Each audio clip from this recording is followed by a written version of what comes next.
नमस्कार, बहुत स्वागत आपका। मैं हूं आपके साथ मनुरा सक्सेना। 2 ड्रोन अटैक से गूंज उठा दुबई। बुर्ज खलीफा के पास सुना गया बहुत तेज धमाका। मिडिल ईस्ट यानी कि अमेरिका, इजराइल, ईरान की जारी जंग के बीच ईरान ने कहा कि वो अंतर्राष्ट्रीय कानून के तहत आत्मरक्षा के अपने अधिकार का इस्तेमाल कर रहा है। ईरान अमेरिका इजराइल युद्ध के बीच हॉर्मुज स्ट्रेट में तनाव और तेल की कीमतें बढ़ने से देश में पेट्रोल, डीजल और एलपीजी की कमी की अफवाहें तेज हुई तो फिर इंडियन ऑयल कॉर्पोरेशन ने साफ साफ कहा कि देश भर में फ्यूल सप्लाई पूरी तरह से नॉर्मल है। ग्राहकों से भी अपील की गई है वो सिर्फ वेरीफाइड जानकारी पर भरोसा करें, अफवाहों पर बिल्कुल ध्यान ना दें, नजरअंदाज करें। नॉर्मल तरीके से रिफिलिंग जारी रहेगी। इजराइल हिजबुल्लाह संघर्ष में नया खतरा सामने आ गया है। इजराइल डिफेंस फोर्सेज यानी कि IDF ने लेबनान के कसर नाबा गांव के निवासियों को तत्काल चेतावनी जारी की है। IDF के अरबी स्पोक्सपर्सन अविचे अद्राई ने एक्स पर पोस्ट करके कहा कि इजरायली सेना जल्द ही गांव में हिजबुल्लाह से जुड़े कम से कम एक बिल्डिंग पर हमला करेगी जो आतंकवादी संगठन का मिलिट्री इंफ्रास्ट्रक्चर है। चेतावनी में साफ कहा गया है कि हिजबुल्लाह की इस्तेमाल की जा रही बिल्डिंग के पास रहने वाले लोग तुरंत इलाका खाली कर दें।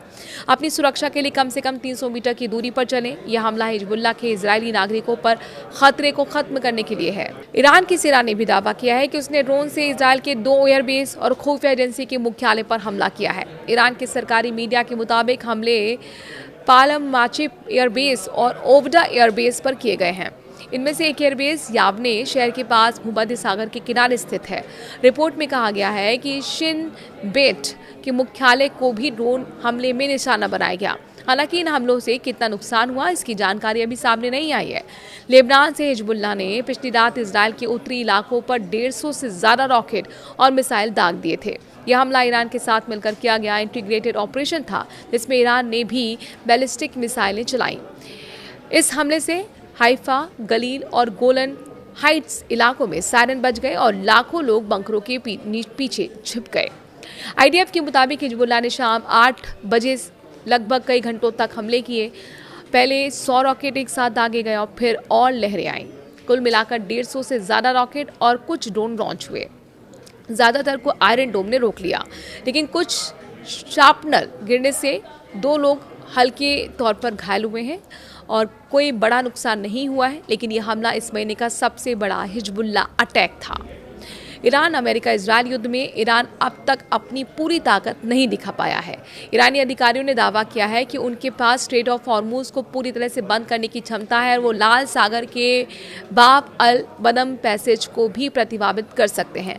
अभी तक ईरान ने इन दोनों महत्वपूर्ण रास्तों पर अपना पूरा दबदबा नहीं दिखाया है, यानी वो अभी फुल पावर मोड में नहीं आया है।